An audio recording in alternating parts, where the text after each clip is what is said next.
Part 56. Adorable Baby, The Miracle Doctor is So Awesome. Author, 955. Chapter 551. He held the small jade gourd and looked at it carefully. When he saw a boat the size of a grain of rice carved on the inside bottom of the gourd, his eyes suddenly focused, he remembered something, and he looked in the direction of Goose Whitting. Goose Whitting also happened to look at the jade gourd in his hand, his expression slightly condensed. Shenyazi looked at his expression, noticed something, and sent a message to him, "Isn't that jade gourd yours?" Goose Whitting frowned, "I did have such a jade gourd pendant when I was a child, but I accidentally lost it once, and I didn't care." Shenyazi came closer to him and pinched the soft flesh of his waist. "You really didn't give it to the little girl to make her happy?" Goose Whitting laughed and took her into his arms. "Do you know this is jealousy?" "Humph, which one of your eyes saw me being jealous?" Shenyazi denied. The couple were whispering here, and the emperor had already recognized that the jade gourd in his hand belonged to Goose Whitting. The ninth brother had a childhood nickname of Jojo. His father specially ordered Master Chang Wei of the Gongzhou Bureau to carve such a jade gourd for him. The outer wall of the jade gourd is transparent and flawless, but the inner bottom is engraved with a micro-carving technique. The boat, if you don't look carefully, you will never find it. Since the death of Master Chang Wei, no one has been able to achieve such superb craftsmanship. Naturally, one cannot be copied exactly the same. However, the ninth brother had just gotten married and had a very good relationship with Shenyazi. If Zhao Fulan was determined to become his concubine after finding out, the backyard of Prince Chen's mansion might be in trouble. So the emperor had some hesitation. The emperor's subtle expression could not escape Zhao Fulan's observation. It seemed that his majesty had recognized whose jade gourd belonged to him, but why was he hesitating?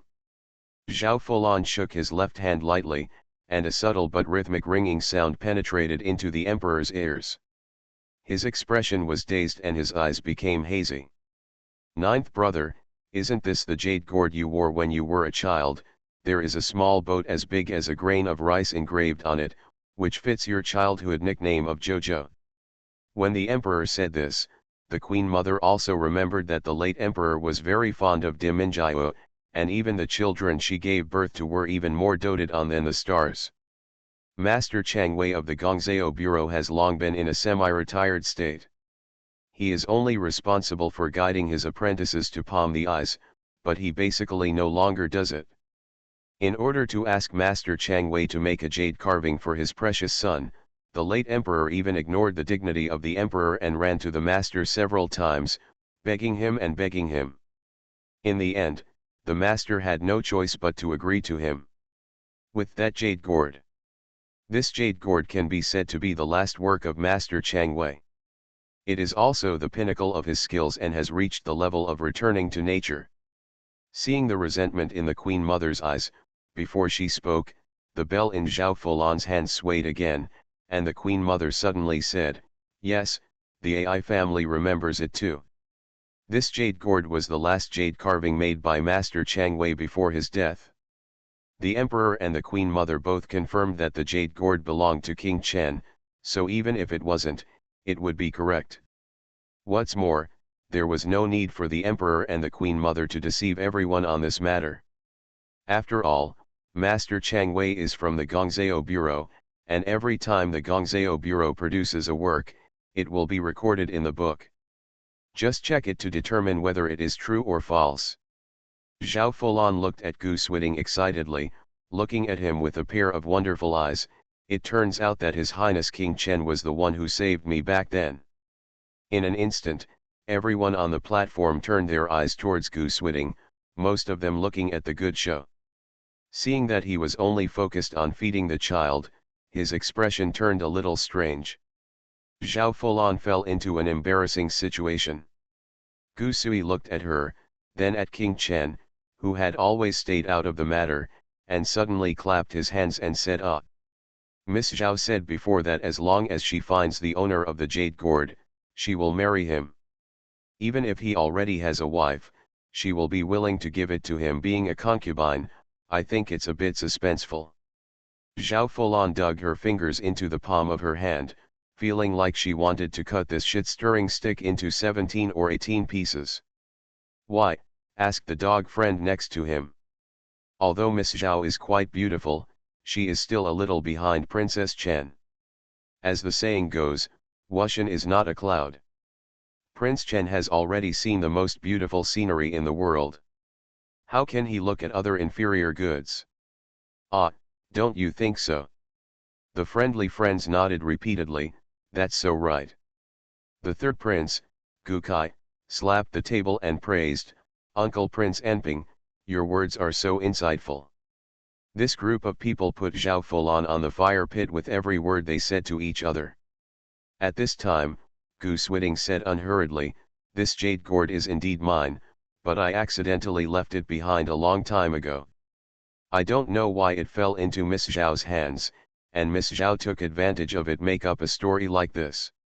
I really admire Miss Zhao's way of making up stories, but I would like to ask Miss Zhao to be careful. I am henpecked.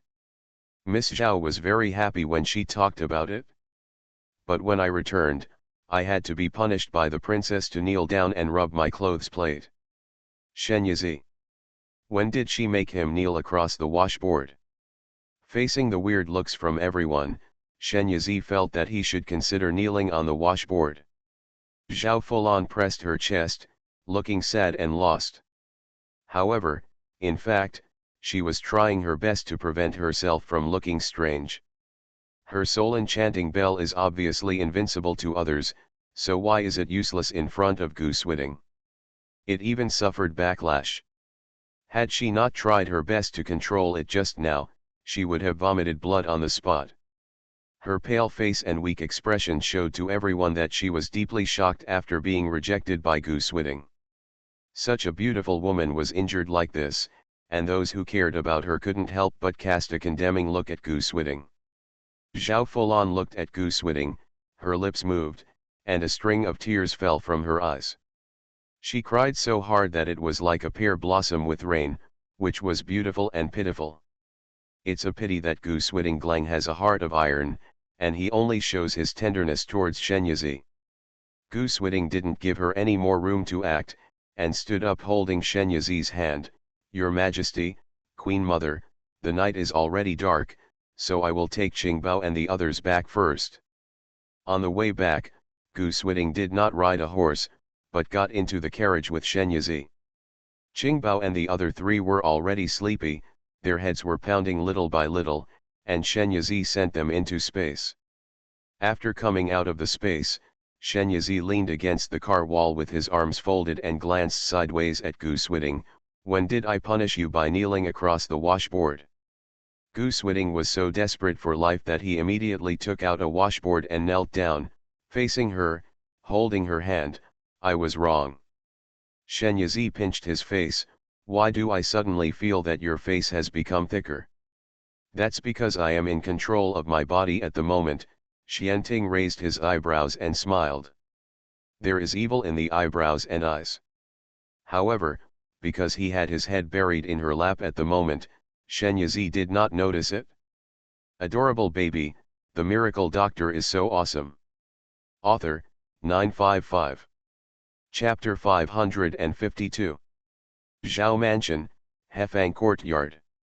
As soon as Zhao Fulan stepped into the house, a trace of bright red blood flowed from the corner of his mouth. At the same time, a voice came from my mind, trash. Even though it was scolding, there was a sultry charm in this voice.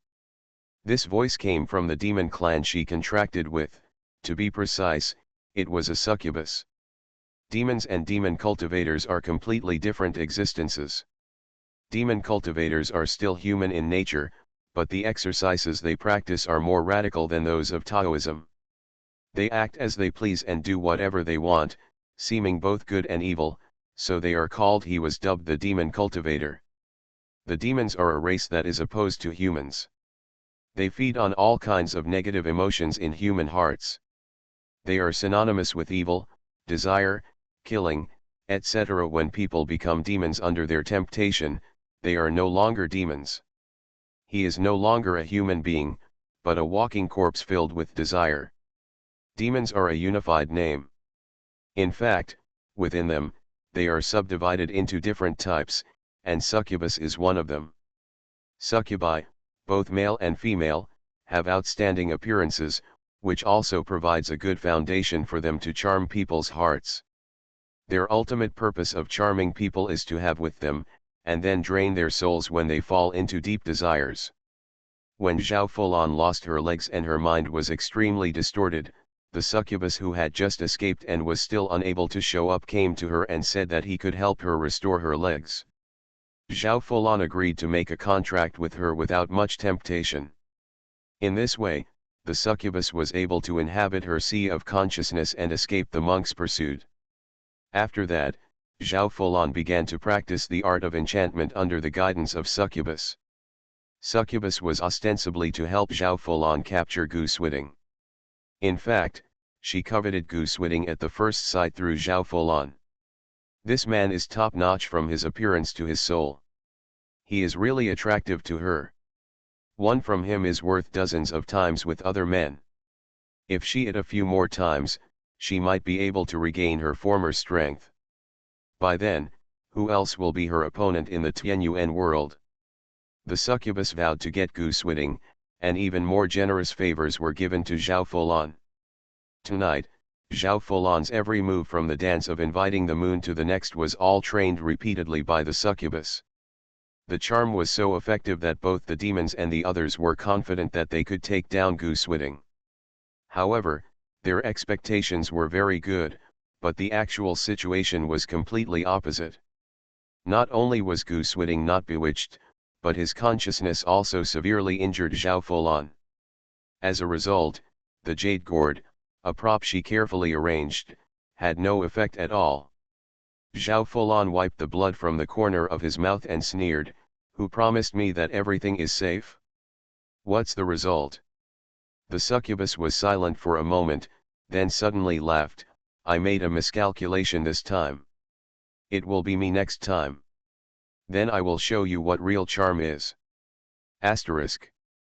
After the Mid-Autumn Festival, the popularity of the storybook The Immortal Lord not only did not subside, but instead spread like a prairie fire to other states outside the imperial capital.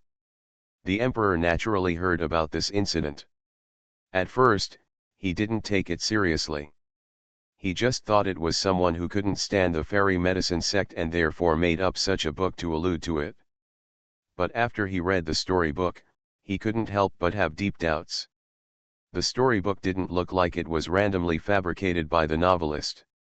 Instead, it was written in detail in many places, especially that scene. This disaster was deliberately caused by the miraculous doctor sect, giving him a strong sense of déjà vu. As soon as he thought about it, he thought of the several disasters that had happened throughout the empire since he ascended the throne. In the third year of Ming's reign, a severe drought occurred in Lingrui Prefecture in the eastern region. Thousands of people died of starvation and countless human tragedies occurred. Later, a disciple of an immortal medical sect happened to pass by and performed a rain-praying technique, which saved countless lives. In the fifth year of Ming, a plague broke out in Qiping Prefecture in the southern region, and people died in one city after another. Rong Xiener personally led the immortal medical disciples to Qiping Prefecture to study the antidote, so that the plague could not continue to spread. In the ninth year of Ming, a flood occurred in Beis Prefecture in the western regions, drowning countless people and fertile farmland. The immortal medicine sect organized its disciples to rescue people and administer medicine everywhere. And these all match the events in the novel. Is this really a novel of pure illusion? Or is it that someone discovered the perverse practices of the immortal medicine sect and wrote such a novel to warn him? The emperor was so frightened after thinking about it that he immediately ordered people to investigate the matter. The result of the exploration. What? King Chen did this behind his back. The emperor was thinking a lot, but he never thought that Gu Suiting was the cause of this turmoil about the immortal king. The reason why the people sent by the emperor were able to find out was because Gu Switting did not hide it very much when he did it, and even waited for the emperor to find him. So when the emperor announced that he would enter the palace, he went there calmly. When the emperor asked whether the immortal medicine sect was really using methods such as creating disasters to absorb incense, Gu Switting did not explain much and directly took out the evidence. The most powerful evidence here is the video of Zhao Fulan recorded by Shen Yazi at Qiandao Lake. The emperor's face turned livid on the spot when he saw it, and his heart was filled with rage. How dare such a fairy doctor act so wantonly? What does Rong Xian'er think of the people of the Tianyuan Empire? A bug that she can knead as she pleases. Tamp on them at will first, and wait until they are in despair and pain before appearing as a savior in order to gain their gratitude. Rong Xian'er is really good at turning things upside down. The emperor looked more and more frightened. Since he came to the throne, there have been several major disasters, and none of these disasters have anything to do with the immortal medicine sect. Wherever there is a disaster, there are people from the sect of immortal doctors. Relying on these rescues, the reputation of the immortal medical sect is getting higher and higher. When people get sick, the first thing they think of is to go to the medical center opened by the immortal medical sect for treatment. When there is a problem, instead of going to the government, they go to the temple. I pay homage to the immortal medicine sect's leader. At first, the emperor was very lucky to have the immortal medicine sect and felt that it was a truly compassionate sect that saved the world and the people. Now, he just wants to curse. I'm going to your mother's fairy doctor's door. Because catastrophes frequently occurred in the world after he took the throne, he had no choice but to issue several edicts on his own sins as the emperor. He sincerely explained his sins and prayed for God's forgiveness. It turned out that all of this was caused by the immortal doctors. Presumably when he issued the edict of sin against oneself, that woman Rong Xian'er was laughing at him severely, right?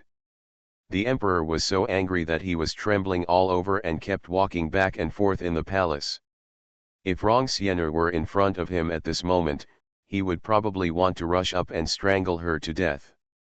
There was no need for Gu Switting to intervene in what happened next. The emperor hated the immortal medical sect with all his heart. He exposed the crimes of the immortal medical sect in the morning of the next day, sternly rebuked him, and spoke 3 times in a row. Taoist Edict. You are listening to novels at Bless Up channel. Wish you happiness and luck. Please subscribe to receive new novels. How do you feel about this novel? Please like and leave a comment. Adorable baby, the miracle doctor is so awesome. Author, 955. Chapter 553. The first step is to expose the crimes of the immortal medical sect to the world and arrest the members of the immortal medical sect. Although the immortal medicine sect has a high reputation among the people, it is the imperial power that rules the people after all. In front of the imperial power, the immortal medical sect was helpless. Most of the immortal doctor sect are monks who can practice. Their personal strength may be relatively strong, but they are ultimately limited by the 9 dragons covering the sky formation. At most, they are only in the late stage of chi refining. If they face the army, they will be defeated in minutes. What's more, the monk's family and friends are still living in the secular world, and they cannot help but be restrained by secular power. So faced with the suppression by the imperial power, the immortal medicine sect collapsed overnight. The people in the door were either caught or escaped, or they hid and never dared to show their faces again. The second step was to smash the sculptures of Rong Xian'er in star temples across the empire. The star temple is a place where incense is concentrated. Several sculptures are displayed inside. These sculptures are modeled after the bosses of various immortal cultivating forces. These forces are all pro-imperial factions and have reached an agreement with the imperial court. If the Tianyuan Empire is in trouble, these forces must not just sit back and watch, but must help the imperial court. In return, the empire allowed them to collect incense from the people. it is a mutually beneficial relationship between the two parties. The Star Temple can be said to be a testimony of the harmony and friendship between the two sides. As the head of the immortal medicine sect, Rong Xiener is enough to be made into a statue and placed in the Star Temple for people to admire and worship, both in terms of her influence among the people and her contribution to the empire. As people worshipped her, the power of incense was gathered on her little by little. Sculpture is the medium for absorbing incense. Once the sculpture is smashed, it is equivalent to cutting off the channel for Rong Xiener to absorb incense. No matter how powerful she is, she will not be able to absorb any more incense. In addition to sculptures, many people also offer longevity tablets to Rong Xiener in their homes. They worship her when they have nothing to do, and this will also provide incense to Rong Xiener. The emperor naturally would not allow such a thing to happen. He ordered people to search every house and smashed all the tablets dedicated to the immortal Dr. Rong Xiener. The third way is to seal off all the medicine shops and medical clinics opened by the immortal medical sect everywhere, and no more immortal medical sect property will be allowed to appear in the future. The immortal medicine sect, a sect that was originally held up to the altar, fell from the altar in just a few days and was labeled as a heresy and a heresy. The people in the sect became like street rats. It's a pity that the sect leader Rong Xiener and the young sect leader Zhao Fulan escaped. These two people are the chief culprits, and now they have escaped. How can the emperor swallow his breath? He even lost his temper in front of the imperial master whom he always respected. Because he entrusted this matter to the national advisor. The culprit escaped, and those families closely related to the immortal medicine sect became the emperor's punching bag, with the Zhao family bearing the brunt.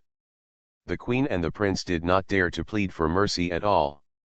However, for their sake, the emperor still showed mercy to the Zhao family. Instead of killing everyone, he exiled them to Suiyang City, thousands of miles away in the north, and sent them to the harsh and cold border to undergo labor reform. The disturbances from the outside world did not disturb Shenyazi, who was living a peaceful life in Prince Chen's mansion. She just heard about the fate of the immortal doctor sect and didn't take it to heart. The immortal medicine sect is now in such a situation, it is nothing but its own fault. It's just a pity that Rong Xiener and Zhao Fulan, the pair of troublesome masters and disciples, escaped. I'm afraid they will show up again one day to cause trouble. However, the soldiers will come to cover up the water and the earth. As long as they dare to show their heads, she will personally deal with them when the time comes. In a quiet small courtyard in the north city of the imperial capital, master and apprentice Rong Xiener, who were wanted everywhere across the country, were hiding here.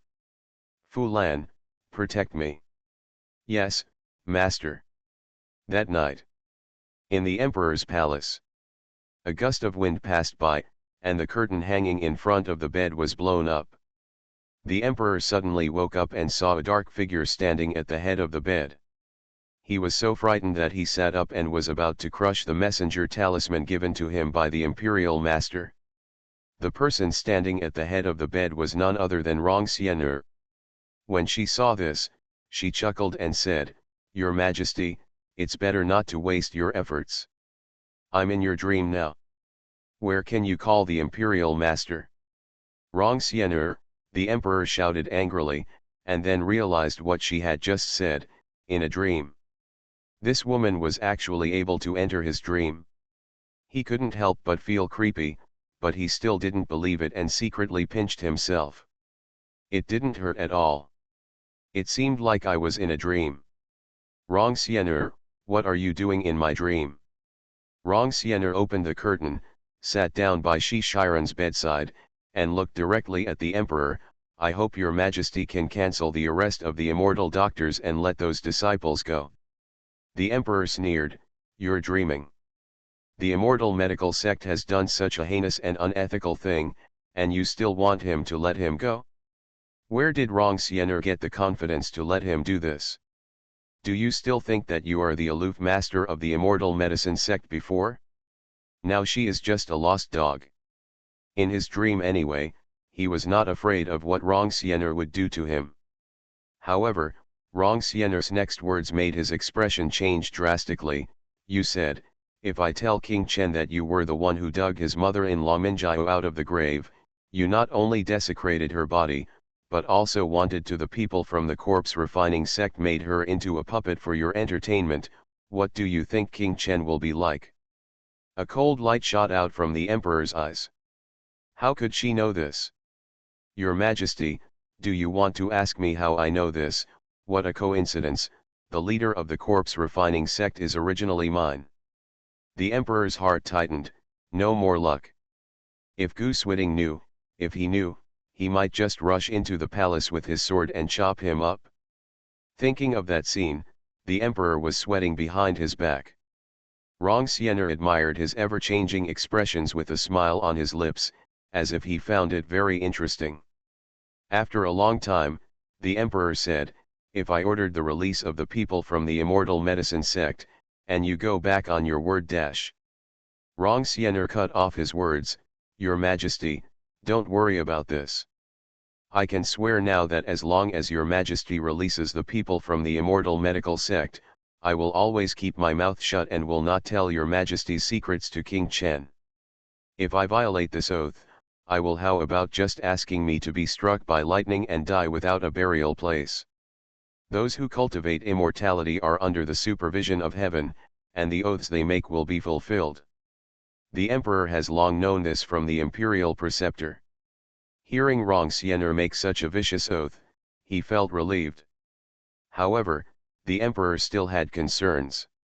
The incident at the immortal medical sect was too violent, and it was Gu Swiding who personally brought it about. He just ordered the destruction of the immortal medical sect, and now he wants to release the people from the immortal medical section. Gu Swiding will definitely have trouble. Suspect. If he takes a closer look at that time. Rongxiener was not worried that he would not agree. She looked at him deeply, turned around and left, disappearing into the thick fog outside the door. Adorable baby, the miracle doctor is so awesome. Author, 955. Chapter 554. Before the figure disappeared completely, a voice came, I will give your Majesty 3 days. If the people of the immortal medical sect are not released within 3 days, your Majesty will wait to be pulled off the dragon chair by King Chen. They all knew that Gu Swiding was capable of such a thing. Once he learns the truth about the disappearance of Diminjiao's body. Don't go, I promise you, the emperor suddenly woke up from his dream, his chest heaving violently. The chief chamberlain who was waiting on him looked at him worriedly, Your Majesty is sleeping? Just now, the old slave didn't wake up even though I called him. Your Majesty, please drink a glass of water to calm down. He poured a cup of tea and handed it to the emperor. The emperor drank the water and asked, What time is it now? It's 5 o'clock. You go down, I'll sleep a little longer. However, when he lay down again, the emperor couldn't fall asleep no matter what. Rongxiener's words kept echoing in his mind. Your Majesty, just wait to be pulled down from the dragon throne by King Chen, come down, come on. The ending sounds echo constantly, like a call from hell. In just one night, the emperor's attitude towards Gu Swiding changed drastically. At first, he was in love with Wu Jiwu, but now, it was fear and jealousy. He knew in his heart that he had murderous intentions towards this ninth brother. After hesitating for 2 days, the emperor finally made up his mind and prepared to slap himself in the face. At this time, news came from the northern border that a large number of monsters were constantly attacking Shenhaiguan, and the soldiers suffered heavy losses. Shenhaiguan is in danger. Once the monsters break through the barrier, Tianyuan will be in danger. One wave comes after another. The emperor walked around the palace anxiously for a few times, and suddenly thought of a way. Quickly, bring King Chen into the palace. Gu Swiding came not long after. In fact, the chamberlain who went to summon him met him just after leaving the palace, because he had already received the news in advance and was about to discuss it with the emperor. Prince Chen's mansion. Shen Yizi packed Gu Swiding's luggage, including clothes, food, talismans, elixirs, spiritual stones. She prepared everything he might need. Qingbao asked, "Mother, what are you doing?" Yuan Bao guessed it, is mother preparing to salute father? Nian Nian looked up from the fried chicken legs, is Uncle Gu going on a long trip? Shen Yizi sighed, put down the clothes he was folding, and took the three babies into his arms. That's right, your father is going on a long trip. Qingbao, will dad take us with him? Yuan Bao, where are you going, daddy? Shen Yizi brought the three children to Gu Swiding's study. There was a huge table in the center of the study, and on the table was a sand table based on the entire Tianyuan Empire. She pointed to Shanhaiguan on the edge of the northern border. Have you seen this long and high city wall? This is Shanhaiguan. Outside the pass is an endless snowfield. This snowfield is called Nu Suihai, and there are snowmen with long hair living in it. And countless dangerous monsters. These monsters have nothing to eat now. They want to break through Shanhaiguan and come to us to eat people. Once Shanhaiguan is breached by them, I don't know how many people will suffer. Qingbao waved his fist, kick them away. Shen Yizi smiled, yes, we have to drive away those monsters. Your father has beaten away many monsters before, and now he wants to go there again to drive those monsters back so that they don't dare to invade again. Daddy is so awesome, Qingbao exclaimed and instantly transformed into Gu Swiding's little fanboy. I want to fight monsters with Daddy too. Yuan Bao and Nian Nian both raised their hands, and me. Shen Yizi chuckled, you are too young now, and you will be eaten by monsters if you are not careful. When you learn your skills and become as powerful as your father, I will let you go, okay? The three little guys didn't know the trap in her words yet, so they agreed in unison. By the time Gu Swiding came back from the palace, it was already evening. Shen Yizi didn't ask anything. He just went up to him and helped him change into regular clothes. Let's eat. Qingbao and the others have been complaining about hunger for a long time. Gu Swiding grabbed her finger and kissed it. At the dinner table, Qing and Bao asked a lot about fighting monsters. Gu Swiding satisfied their curiosity and told stories about his experiences in Shanhaiguan. A meal takes an extra long time. After dinner, Gu Swiding took the two boys to take a bath and interact among men. Shen Yizi took Nian Nian to enjoy the hot spring bath next door. After taking a bath, the three little guys continued to pester Gu Swiding to tell stories. Shen Yizi winked at him, the task of coaxing them to sleep will be left to you. She returned to the room, leaned on the bed, took a book and turned it over in her hands. Gu Swiding walked in within 10 minutes. Shen Yizi was surprised, you put them to sleep so quickly. Yeah, Gu Swiding took the book away from her hand, leaned over and kissed her. After a brief moment of intense affection, Gu Swiding kissed the eyebrows of the person in his arms. You know, I'm going to the north tomorrow. Okay, I know. Go inside, Gu Swiding bit her ear. This night before farewell, in the time field created by Super Light, passed in a particularly charming and enthusiastic way. The next morning, it was Qingbao who came in to wake them up. I don't know what Gu Swiding said to Qingbao and the others. When they were leaving, the three little guys not only did not clamor to go with him, but also told him very sensibly to remember to take care of himself. Shen Yizi stepped forward and hugged Gu Swiding, you go over there first, and after I take care of things here, I will take Qingbao and the others to find you. Gu Swiding knew that she was not a daughter who needed to hide behind a man. She had the ability to fight alongside him, so he did not stop him. He rubbed her cheek with his fingertips lingeringly, okay, you must tell me before you come. Even if we are reluctant to part with each other, we still have to say goodbye after all. Gu Swiding took one last look at Shen Yizi and the children, activated the mountain and river mirror, and his figure disappeared into the mirror. Soon, the mirror closed and turned into a point of light and disappeared. At the other end, Gu Swiding stepped out of the mirror and appeared on the city wall inside Shanhaiguan. In the palace, the emperor received the news that Gu Swiding had gone to the northern territory. He sat quietly for a long time and then wrote a letter to Xiao Zhenyuan, the lord of the northern territory, asking him to find an opportunity to get rid of Gu Swiding. Of course, it must be after the beast tide has been repulsed. As long as Gu Swiding is eliminated, what if Rong Xiener holds the handle on him?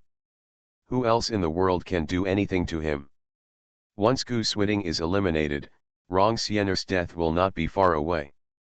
It's funny to say that Gu Swiding focused on dealing with Rong Xiener and the immortal medical sect, but in the end he became Rong Xiener's last protective umbrella. 3 days have passed. Rong Xiener asked Zhao Fulan to disguise himself and go out to inquire about it. He learned that the emperor's arrest warrant for the immortal medical disciples had not been lifted, and the arrested disciples had not been released. This result is a bit beyond Rong Xiener's expectation. Is the emperor really not afraid that she will tell Gu Swiding the truth?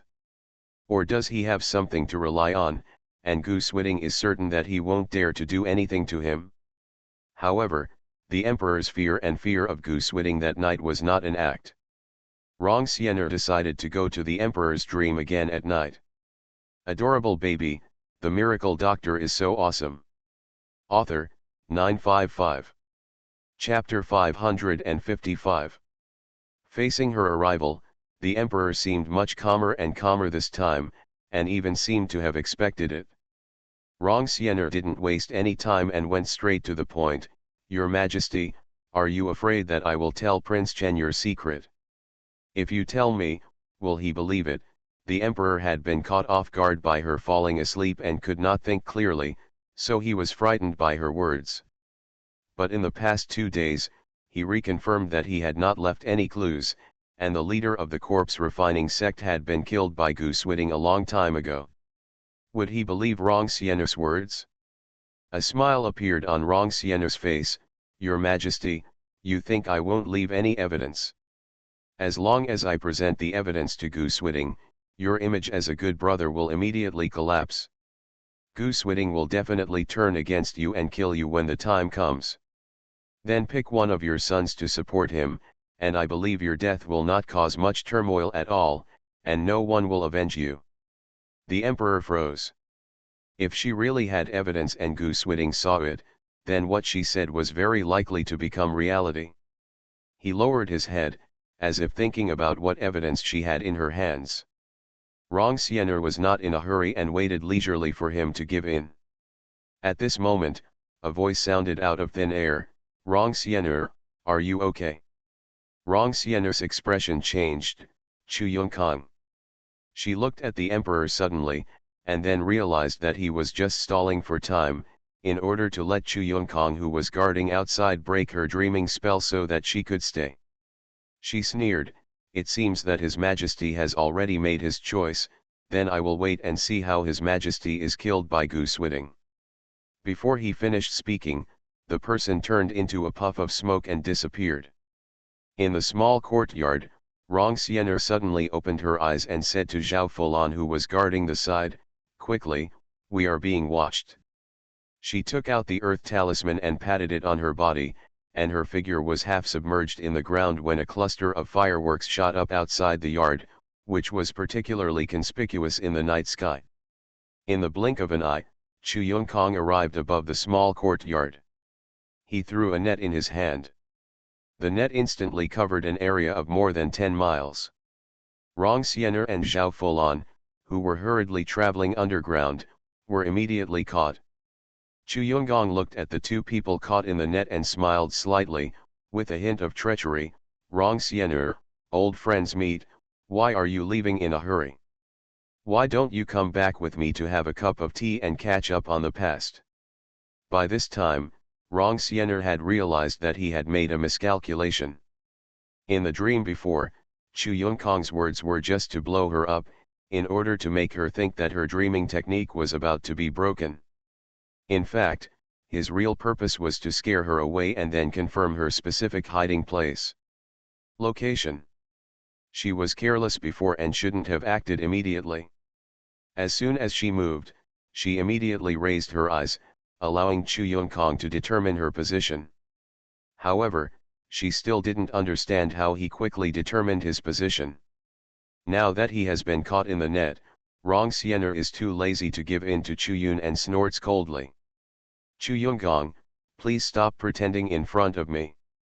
Who among us doesn't know who else's background? You became a national advisor to the emperor, and you really treated yourself like his dog and let him control you? We are the same world.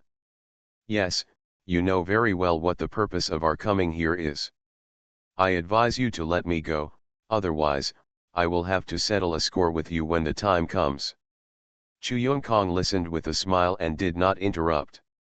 After she finished speaking, he asked, "Do you know how I caught you?" Rong Xiener frowned. In the past few days, there are people patrolling all the streets and alleys in the imperial capital all night long. They all hold inspirational talismans in their hands. Needless to say, the function of the inspirational talisman? The moment you use the earth-walking talisman, the person patrolling will be identified by the inspirational talisman. I got your location and I was able to come so quickly because of the teleportation charm. Rong Xiener's face gradually darkened. Although the inspirational talisman is only a second-level talisman, if countless patrols in the entire imperial capital are to hold one, the amount required, at least thousands of them. It is not easy to take out so many inspirational talismans at one time. Thing. The spiritual energy in the lower world is thin, and the spiritual energy in the body is used less and less.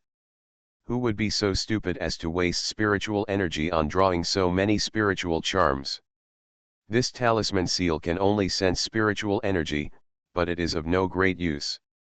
Let's talk about the directional short-range teleportation talisman that Chu Yongkong just used. This is a real high-level talisman. It is a rare thing even in the upper world. Even a high-level talisman seal master would probably have to use up most of his spiritual energy to draw one. After all, teleportation talismans cannot be drawn successfully once or twice. Chu Yongkong himself would never be able to produce these talismans. Who provided him with these things to catch her?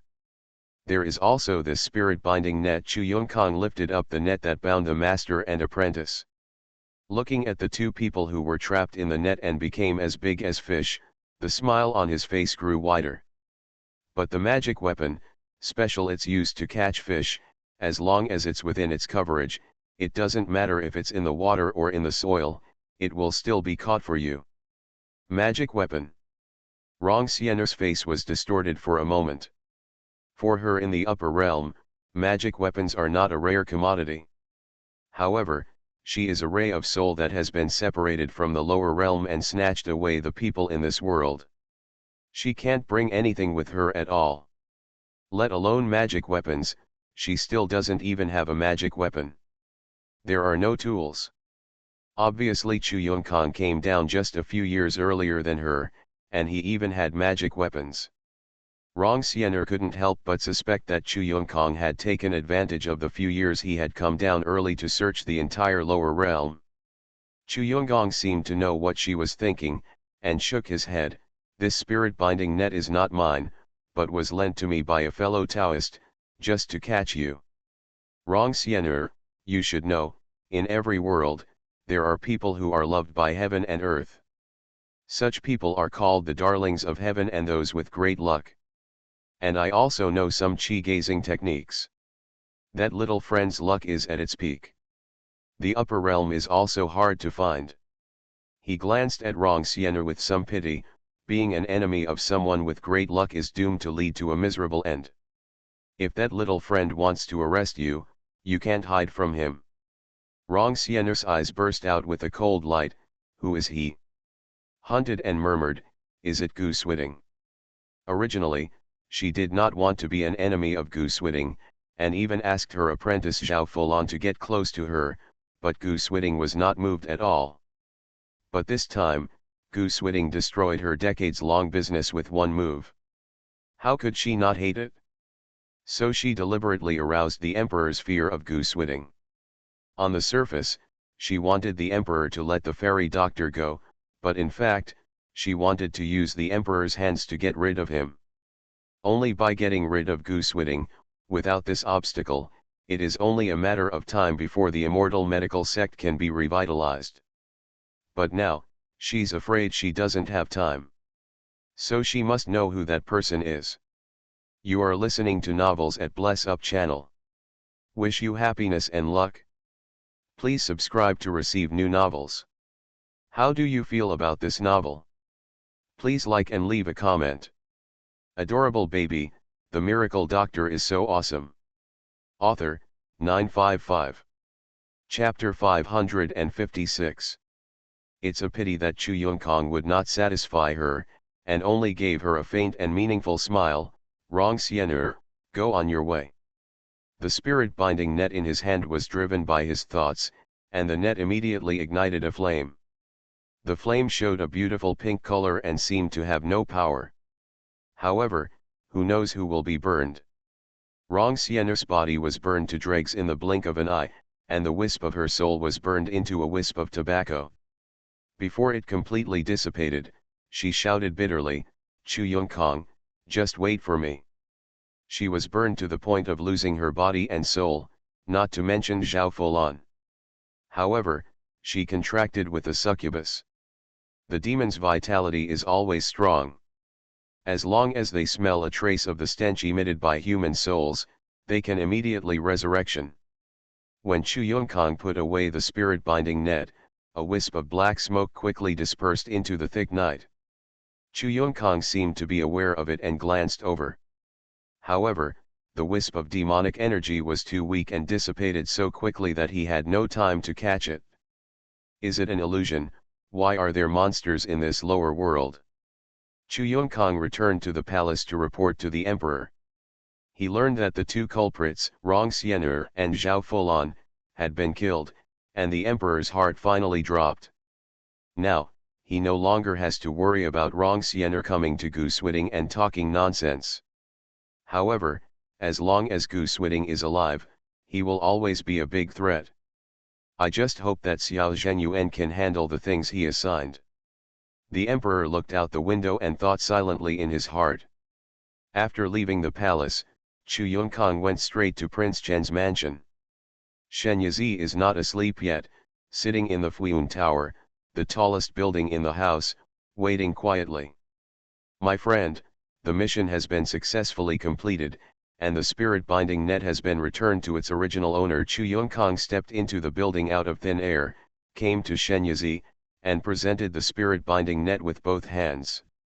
That's right, this spirit-binding net and the talismans were all sponsored by Shen Yizi in order to capture Rong Xian'er and Zhao Fulan. It was this matter that she was left to deal with. If she didn't get rid of these two people, she would always worry about when they would show up to cause trouble again, so she got rid of an Xin.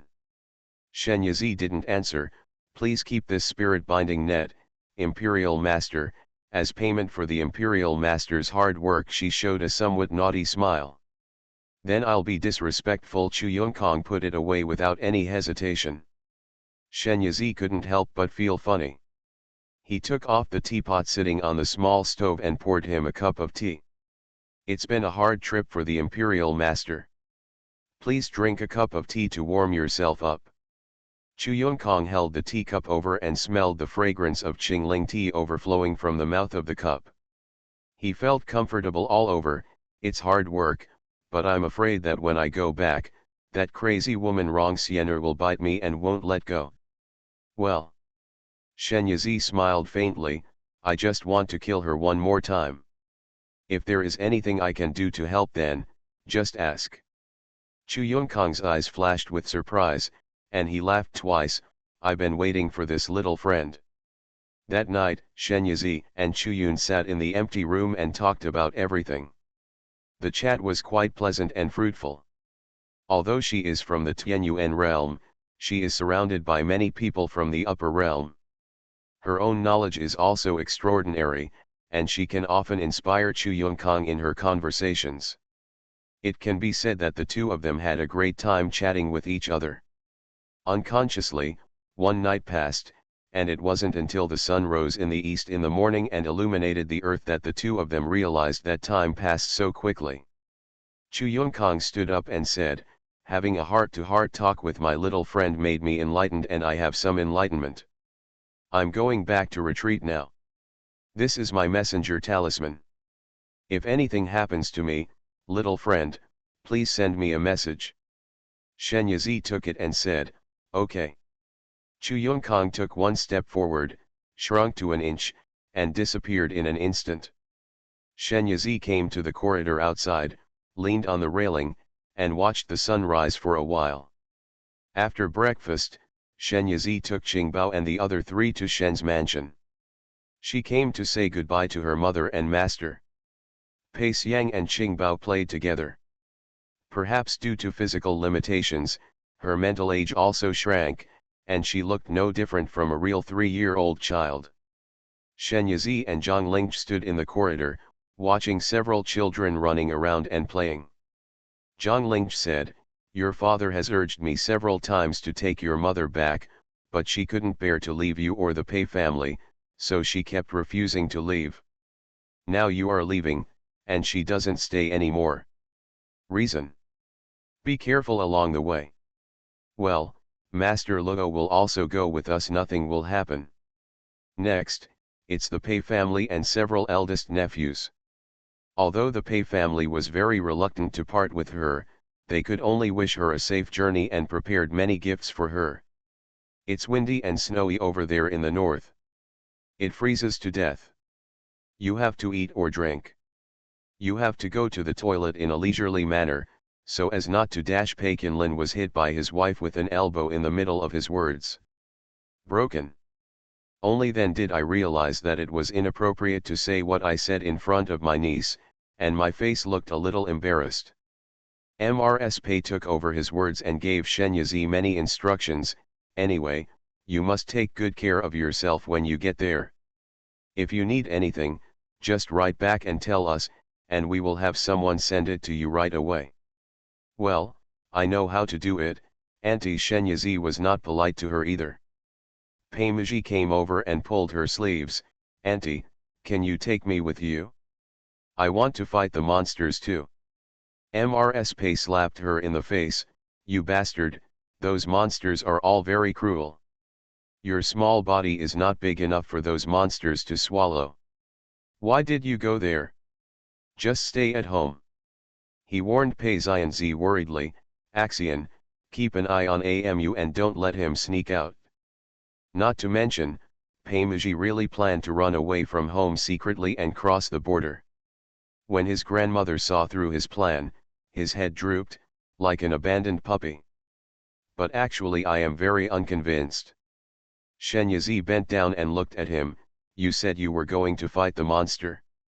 Do you think you can really fight the monster? Why not?" "I'm amazing." Pei Miji raised his head and patted his chest, like a proud little rooster. Shen Yizi raised his eyebrows. "Really? Yuanbao?" Yuanbao stepped forward and said, "Mother." Shen Yizi led him to stand opposite Pei Miji. "Amu, you compete with Yuanbao. If you can beat Yuanbao, my aunt will take you to the border. How about it?" Mrs. Pei was anxious and was about to speak, but was stopped by Pei Qinlin's eyes, which clearly said, "Know your sense, trust her." Mrs. Pei had no choice but to suppress it, but she still couldn't let go. Yuanbao is only 4 years old, Doubting is a little older, and Amu is already 10 years old. He has been learning martial arts since he was 6 years old. He himself likes to wield swords and guns. After 4 years of hard work, he has really become something. Ordinary 15 or 16-year-old boys are no match for him, so he feels that he is very powerful and wants to go out and have a try. Yuanbao and Amu, no matter how you look at it, Amu wins. But according to what Hizi said, if Amu wins, he can go to the border with her. How can that work? Adorable baby, the miracle doctor is so awesome. Author, 955.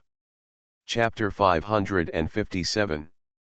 Pei Kinlin leaned close to her ear. Have you forgotten that Zhi is not an ordinary person? She is a monk, and Yuanbao is her child. How can she be ordinary? Age cannot be said. As if to confirm his words, Yuanbao, who was half a length shorter than Pei Miji, looked at him in the field, but his figure was like the wind, and he was incredibly nimble. Pei Miji waved his short spear, but he couldn't get close to him at all, and the beating was extremely frustrating. What kind of guy are you hiding here and there? Come on, fight me head on. Before he finished speaking, Yuan Bao suddenly appeared in front of him and punched his chest, knocking him away. Amrs Pei exclaimed, subconsciously rushing to save the person. But Yuan Bao was one step faster than her and caught Pei Miji before he hit the ground.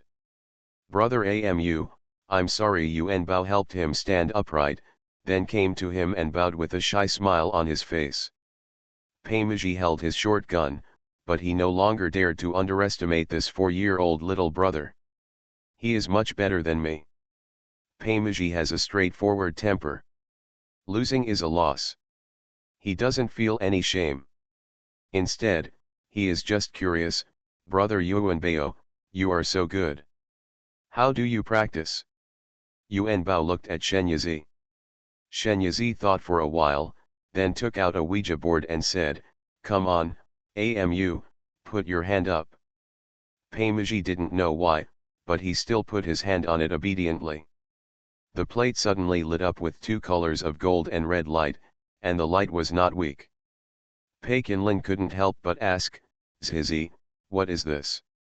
Uncle, I am testing Amu's spiritual roots. As you can see, he has 2 spiritual roots of gold and fire, which can be cultivated. Such a spiritual root is a good seed for refining weapons. Shen Yizi, Amu, didn't you just ask why Yuan Bao is so powerful at such a young age? Because he practices magic, not martial arts. Do you want to learn it? Pei Miji nodded without thinking, yes. He wants to become more powerful. Shen Yizi took out a book of exercises suitable for practicing the spiritual roots of gold and fire and handed it over. Study hard. When you become good, your aunt will pick you up and take you to the border, and let your uncle take you to fight monsters together. Yes, Pei Miji held the skill in his arms and nodded heavily. Auntie, can you help Pei Xianzi take a test? Although Pei Xianzi is a nuisance, he is generous and will not care about him at this time. Shen Yizi smiled and said, of course. Even if he didn't say anything, she would have planned to test all the children of the Pei family, but she felt relieved that he could mention it. The results were not very satisfactory. Except for Pei Miji, none of the other children had any spiritual roots detected. Pei Miji, who was so outstanding, was a little proud at first, but soon the smile on his face fell because he felt the huge disappointment coming from Pei Xianzi, his twin brother. His cheerful mood also dropped. Hey, what's the big deal? I just can't practice magic. I'll protect you from now on. Pei Miji comforted Pei Xianzi awkwardly. Pei Xianzi looked at this silly younger brother with complicated emotions. He had long wanted to become a monk, but was rejected. Pei Miji didn't know what it meant to be able to practice, but he was lucky enough to have spiritual roots. Perhaps, this is why fools are blessed. The other children were still confused and did not understand what was happening. They just regarded the spiritual root test as a game. Pei Xianzi looked at their clueless faces and sighed deeply again. Maybe ignorance is also a blessing. Like him, he knows too much, but it just adds a lot of troubles for no reason. Shen Yizi left many supplies for Pei Miji's cultivation and left the Pei mansion. As for her eldest nephews, she did not go to say goodbye one by one. Instead, she called them to Prince Chen's mansion for a big meal. By the time Gu Heng and others woke up from their drunkenness, Shen Yizi had already left with Qingbao and the others. When several people reacted, they were in tears, especially Gu Xie. My hot pot business is in trouble again. By this time, Shen Yizi's sky boat had already traveled thousands of miles away. On the deck, the pork belly on the barbecue grill was sizzling with oil. Except for Shen Yi, the person in charge of the barbecue did not know what he thought. Yuan Bao was helping her considerately. As for Luo Yao Yao, Qing Bao, and Nian Nian, they were waiting for food with their mouths open. Of Luo Yao Yao, good disciple, let's grill another piece of chicken steak. Master, I like the feeling of eating meat in a big bite. This pork belly is delicious, and it will be gone in one bite. Qing Bao, Mom, are these mushrooms ready? He reached out and poked them to see if they were soft. Shen Yizi was frightened, so he quickly grabbed his little fat paw and slapped his palm. Do you want to roast your hands too? Sit over there and don't go near the grill again. Nian Nian, on the other hand, is a more Buddhist foodie. She doesn't push anything. She eats whatever is given to her after it's baked. She doesn't choose. Before it's baked, she sits cross-legged and floats in mid-air to eat her own food. Perhaps she was used to being a piao before, but now that she is a human being, she is still used to it. There were a lot of food residues dropped on the ground. Shen Yizi had nothing to do with the third child, so he worked hard as their mother without any complaints. Just as she was placing a large piece of chicken steak on the grill, she suddenly noticed something moving in the yin-yang creation furnace. Master, take a look, I'll come back as soon as I go. Okay, you go ahead. Luo Yao Yao happily took over the work of grilling meat, humming a tuneless tune and brushing sauce on the grilled meat. Shen Yizi entered the room, took out the creation furnace, and felt it. The fire dragon that he had taken in before had been refined, leaving only the essence, a fire dragon ball. It contains majestic fire spiritual power, which is suitable for giving the phoenix real fire. Sure enough, when she smelled the fire dragon ball, Feng Huo ran out of her dantian and happily jumped towards the fire dragon ball. Put it into your mouth in one gulp. Then it went back to her dantian for digestion and absorption. Just as he was about to go out, there was another movement in the space. This time, it was leeches.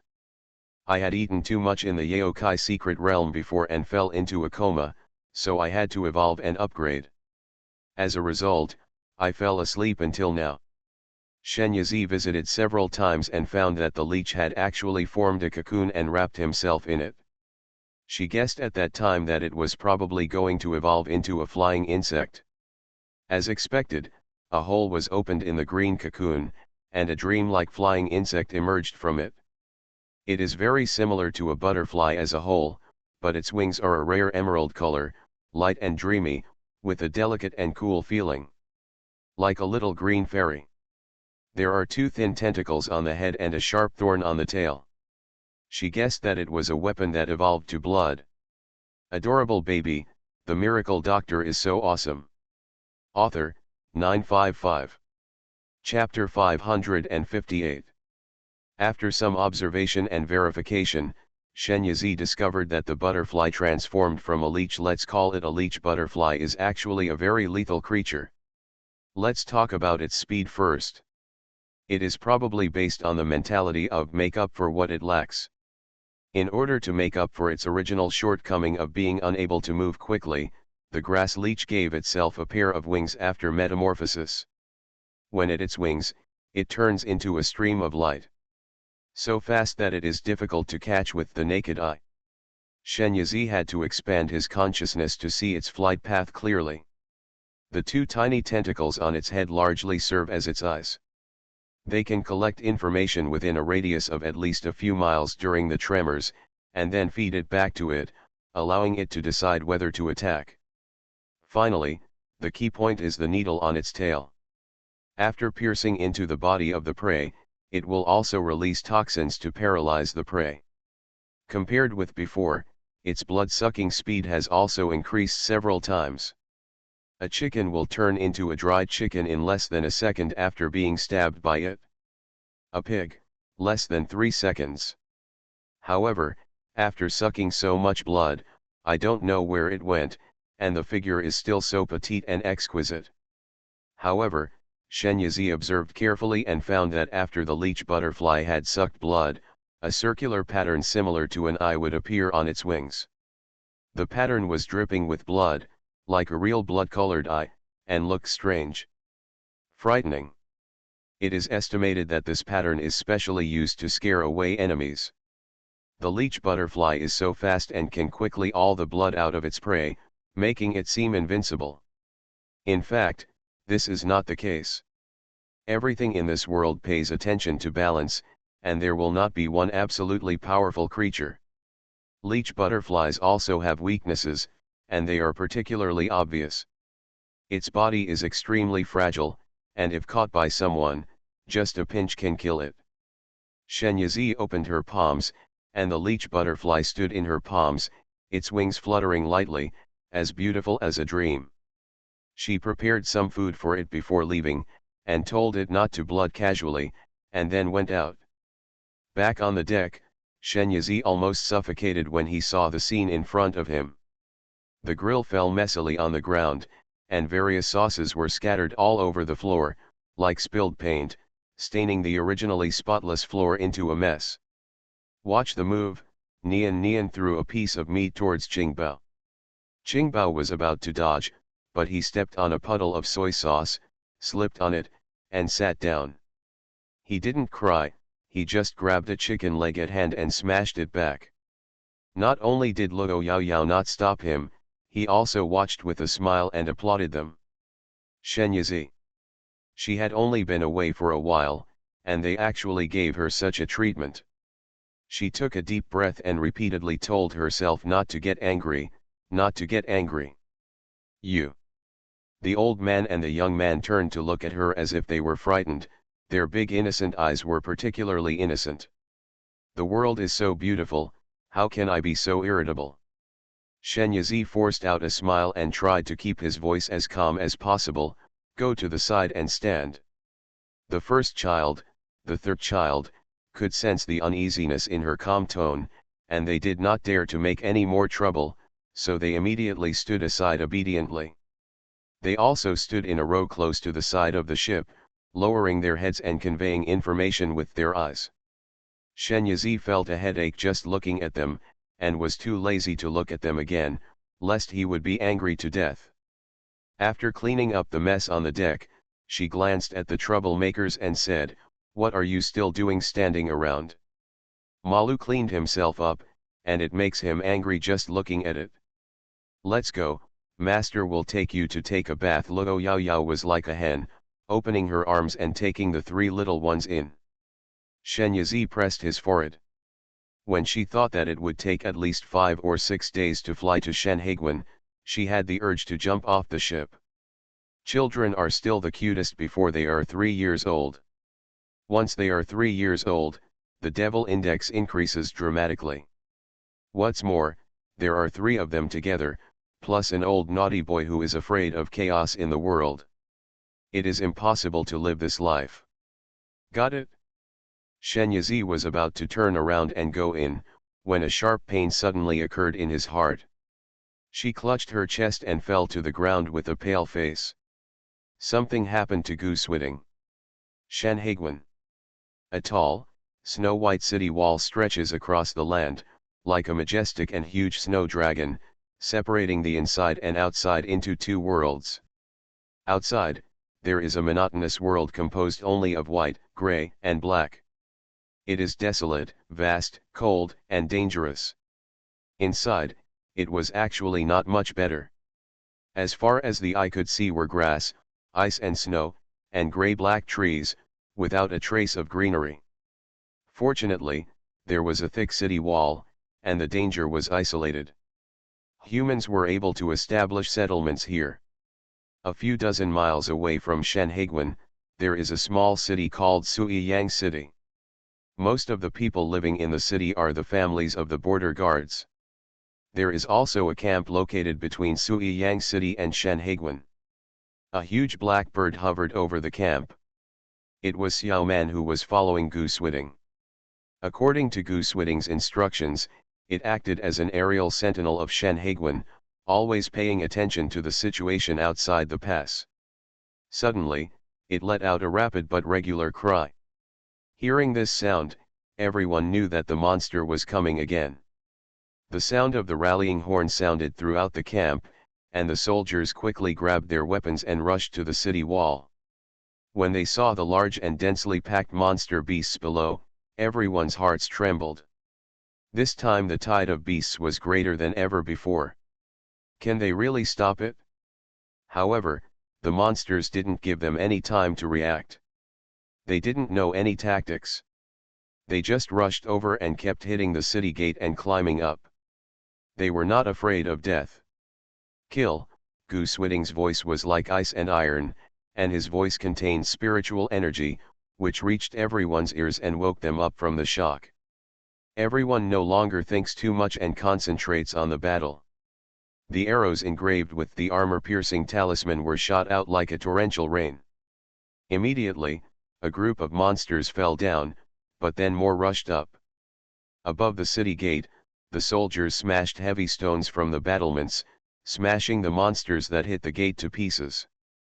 The monsters that were lucky enough to climb up the city wall were also besieged and killed by soldiers armed with swords and guns.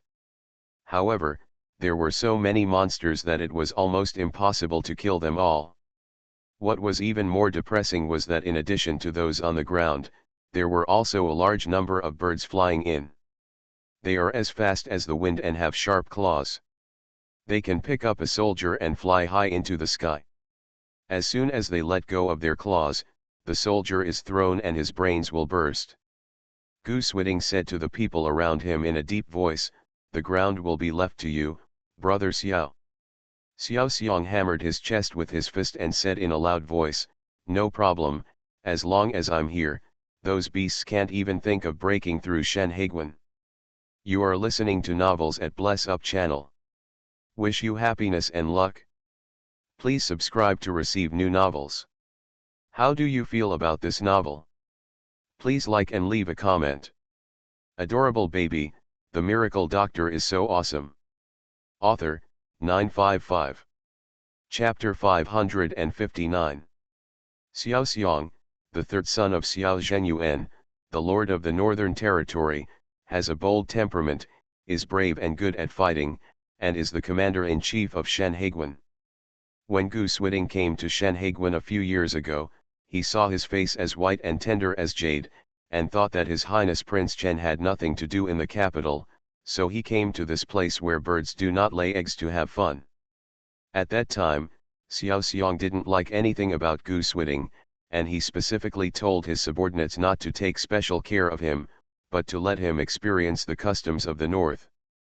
So one can imagine what the situation was like for Goose Whitting, who was only 10 years old at the time. But he never complained once, and used his own strength to gain the respect of the soldiers, and became friends with Xiao Xiang. He stayed at the border for 8 years. During these 8 years, he started from a small soldier and gradually reached a point where he was on par with Xiao Xiang, and even had a prestige that exceeded that of his general soldier. Not only did Xiao Xiang not mind this at all, but he was happy to see it come to fruition and taught him many things. For Goose Whitting, Xiao Xiang is both a teacher and a friend. When he left the border a few years ago, Xiao Xiang was quite regretful.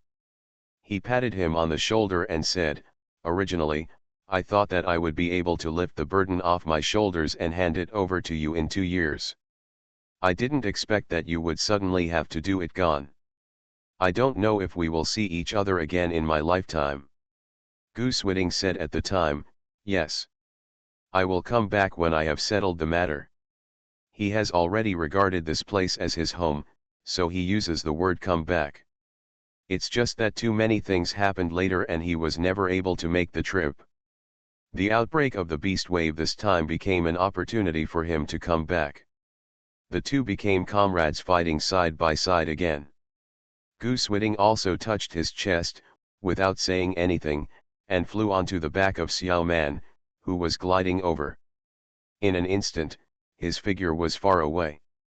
A pool of hot blood fell, and then a big bird fell down.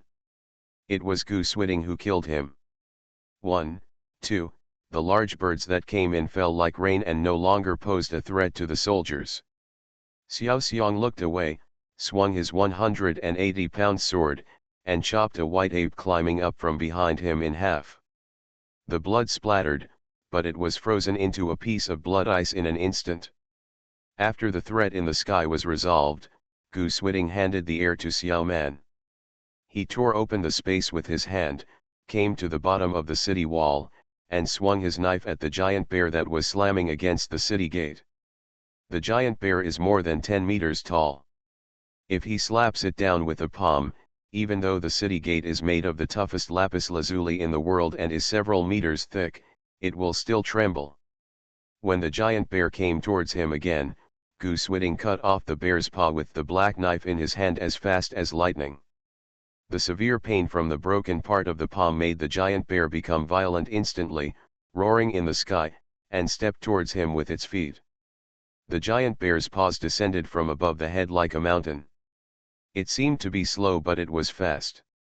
In the blink of an eye, it reached the top of Gu Swiding's head. If he was stepped on now, he would have to turn into a meat pie on the spot. Gu Swiding raised his hand and drew in front of him, and the giant bear's foot happened to step into the space crack he had drawn. The space crack closed instantly, and the giant bear's leg disappeared from the knee down. The wound was as flat as a mirror, and a large amount of blood splashed out, splashing all over Gu Swiding. The giant bear suddenly broke one of its legs. Its huge body lost its balance and fell to the ground with a crash. The snow that was originally compacted was shattered into pieces. Many monsters were directly crushed to death by it. Kill him while he's sick. Gu Swiding jumped up and landed on the giant bear's hill-like body. The black knife in his hand stabbed straight into its eyes. At this moment, a stream of arrows shot towards him. Gu Swiding turned around to avoid it, but unexpectedly the arrow flew back again and shot at him again as if it had targeted him. There is something wrong with this arrow. He realized this instantly. When the arrow came, Gu Swiding slashed it with his sword. The arrow was cut into two pieces and inserted diagonally into the snow. The tail end trembled and buzzed. Because of this sudden arrow, Gu Swiding not only missed the best opportunity to kill the giant bear, but his leg was also caught by its remaining claw. The giant bear picked up his body and slammed it toward the ground. Gu Swiding exhausted the spiritual energy in his body and waved his hand to send out a space blade, but instead of grabbing his paws at the giant bear, he grabbed its eyes. The space blade was extremely fast and sank directly into the giant bear's eye socket. When Gu Swiding was smashed into the snow, the giant bear roared in pain and rolled on the ground. Its eye sockets were bleeding, like a pool of blood. The roar of the giant bear gradually weakened, and finally, it lost its breath. It is dead. The space blade struck by Gu Swiding just now not only chopped off its eyeballs, but also shattered its brain. It's strange that the giant bear didn't die. Gu Swiding crawled out of the human-shaped snow pit with difficulty, opened his mouth and spit out a mouthful of blood, which was also mixed with viscera fragments. The giant bear's blow just now hit him so hard that his internal organs were almost knocked out of place. Gu Swiding leaned on the black knife and hurriedly took out a rejuvenation pill and drank it.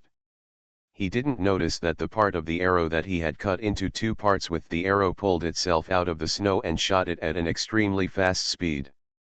Gu Swiding sensed the danger, but the broken arrow was too close to him, and at this time, his spiritual energy was exhausted and his body was seriously injured, so he couldn't avoid it at all. At the critical moment, he only had time to move slightly to the side to avoid the fatal part.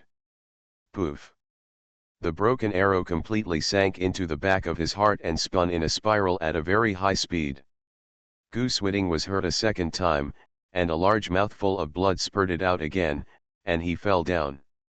Xiao Xiang saw the scene on the city wall and jumped down directly. This section of the city wall is over 100 meters high. Not to mention warriors, even monks would fall to death.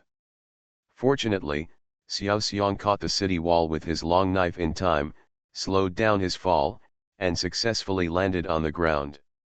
Xiao Taing, Xiao Xiong ran over, swung his sword, and killed all the monsters around him who tried to eat Gu Swiding, and helped Gu Swiding up. Looking at the blood at the corner of his mouth and the black air spreading on his face, Xiao Daji suddenly sank and pushed him on his back. There was another group of monsters surrounding them, grinning and approaching step by step. Xiao Xiong held Gu Swiding's arm with one hand to prevent him from falling, and brandished a knife with the other hand. His body was full of evil energy, forcing the monsters to dare not approach easily even if they were salivating. Little Man screamed in the air and swooped down, bringing with him a hurricane force that blew the smaller monsters around. When it flew to the lowest altitude, Xiao Xiong jumped up with Gu Swiding and landed on its back. Those heavyweight monsters jumped up one after another, trying to drag it down, but unfortunately they were a step too late, and they could only watch helplessly as the giant black bird took the two of them away. "Quick, go get the military doctor." Entering the inner wall, Xiao Man stopped on a high slope. As soon as Xiao Xianfu landed, he carried Gu Swiding on his back and ran towards the place where he lived, shouting at the top of his lungs as he ran. Adorable baby, the miracle doctor is so awesome. Author, 955. Chapter 560. Thousands of miles away in the sky, on the sky boat. Shen Yizi sensed that Gu Swiding was seriously injured, and because of the bond of the same life, her life force was flowing towards him uncontrollably. She became extremely weak in just a few seconds. How badly he was injured. Shen Yizi took out a handful of elixirs to replenish vitality and swallowed them directly, and also swallowed all the life force containing wood spirit beads condensed from the immortal vines. This was not enough, so she poured water into the spiritual spring and continued to run her skills. Remembering that Grandmaster Yang gave her a 9th level immortality elixir before her wedding, she took it out and swallowed it without hesitation, and tried her best to use her skills to release the effect of the elixir. The Eternal Life Pill is a half-step elixir that claims to be able to save people as long as they have one breath left. But after all, it was a 9th level elixir, and the power it contained was extremely powerful. It was not something that a low-level monk like her could bear. As soon as she took it, she almost burst from her body, but now Gu Swiding's life force was draining away at a rapid rate. She can't care so much anymore. Hurry up, hurry up. Shen Yizi worked hard to run his exercises and worked hard to dissolve the power of the medicine. After the medicinal power is dissolved, it is transformed into life force and transferred to Gu Swiding through the Tongshen contract. I don't know how long it lasted, but Shen Yizi finally felt that the situation at Gu Swiding's side had stabilized. She slowly finished her exercises, opened her eyes, and saw Luo Yao Yao sitting cross-legged not far away, looking at her with worry. "Zhizi, what happened?" He came out and saw her face was as pale as anything, which was too scary, but in order not to disturb her exercise, he could only sit quietly and watch over her, not daring to make a sound. Shen Yizi rushed towards him and grabbed his hand. "Master, Swiding, he almost died." Earlier, she was busy delivering life force to Gu Swiding, and she couldn't think of anything else in her mind. Now that she thought about it, a strong fear came to her heart, and she broke down and cried. If Gu Swiding really... She quickly stopped her random thoughts. As long as she was here, he would be fine. Luo Yao Yao was shocked again, not only because of her tears, but also because of the content of her words. He patted her back. "What's wrong with Xueting?" Shen Yizi wiped his tears. "Master, I formed a contract with Xueting. Not long after you entered, I sensed that something was wrong with him and his vitality was about to disappear. If it hadn't been for a friend of mine who gave me a life-saving pill, he might be all." Luo Yao Yao was shocked by what she said. It took him a long time to react. "Since you are still fine, it means that Xueting is fine. Let's rush to him as soon as possible to see what happened." Shen Yizi changed Tianzhou's automatic mode to manual mode and drove Tianzhou towards Shenheguan with all its strength. The journey that originally took 4 or 5 days was shortened to 2 days by her. Shen Haiguan. This time the beast tide lasted for an extra long time, and the soldiers on the city wall were exhausted, because the monster beasts could not help but be in huge numbers and attack day and night, making it impossible for them to rest. After 2 days and 1 night of intense fighting, they were almost falling apart. Goose Whitting's morale was greatly damaged when he was seriously injured. What was even more disappointing was that 2 more heavyweight monsters appeared in the group of monsters. An ice python 20 to 30 meters long, with ice-green eyes as big as lanterns, raised its head, and the shock it brought to people was unparalleled. Many soldiers were so frightened that they dropped their weapons and collapsed on the ground after just one encounter. The earth can no longer resist. The other one is a snow wolf. Although its size is not as powerful as the ice python, it is still equally terrifying. Its vertical jumping ability is simply frightening. With a single leap, it can jump to 4/5 of the height of the city wall. If it were to increase its strength, wouldn't it be able to jump directly into the city wall? How could they still have a way to survive? Thinking about this, everyone became more and more frightened. Cold, hunger, and fatigue can be endured, but fear cannot be overcome, because the source of fear is there, clearly displayed. Every time they look at it, the feeling of powerlessness in everyone's heart increases. After being extremely frightened, some people simply broke the jars and shouted at the snow wolf, "Damn white-haired beast! Grandpa is here, if you have the ability, just come up." So, Snow Wolf really jumped. Seeing its body rising and rising, the highest point exceeded the height of the city wall. As you can imagine, when it fell, they died. Shen Yazi and his party arrived at this time. When she saw the scene below, she threw the creation furnace towards Snow Wolf without thinking. The furnace rotated rapidly in the air, but the mouth of the furnace always faced Snow Wolf. Snow Wolf didn't take the sudden appearance of the stove seriously at first. After all, the stove was not as big as one of his paws. It doesn't even bother to take action. However, just such a small stove has a great attraction. By the time it reacted and tried to avoid it, it was already too late. It struggled and fluttered with its limbs, and screamed in terror from its throat. However, this still could not prevent it from being sucked into the furnace. A snow wolf that was as big as 3 or 4 cows was sucked into a stove as big as a bowl.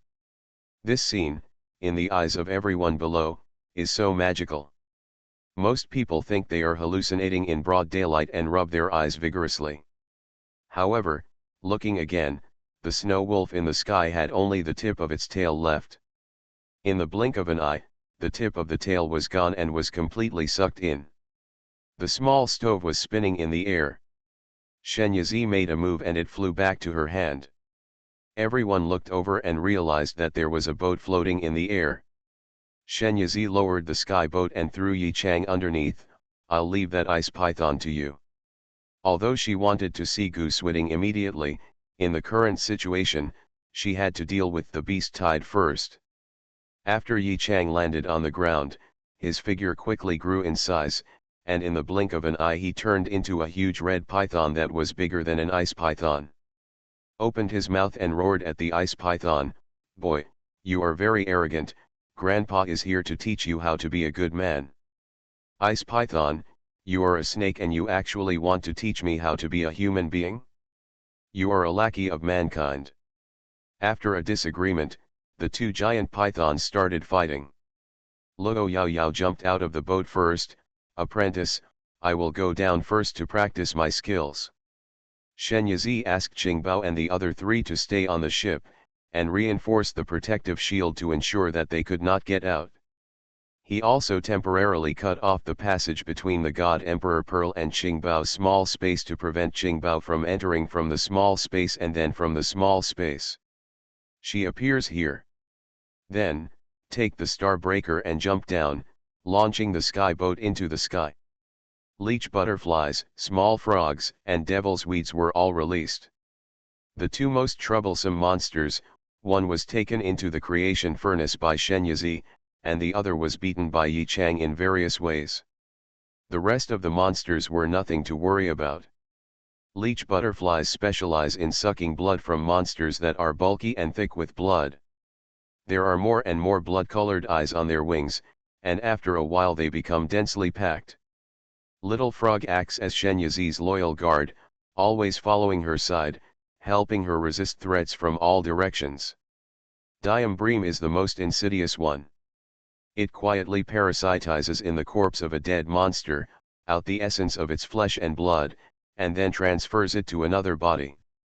Since Shenyazi and others joined, the decline of the battle was instantly reversed. Everyone on the city wall was excited when they saw it, and their fighting spirit was rekindled.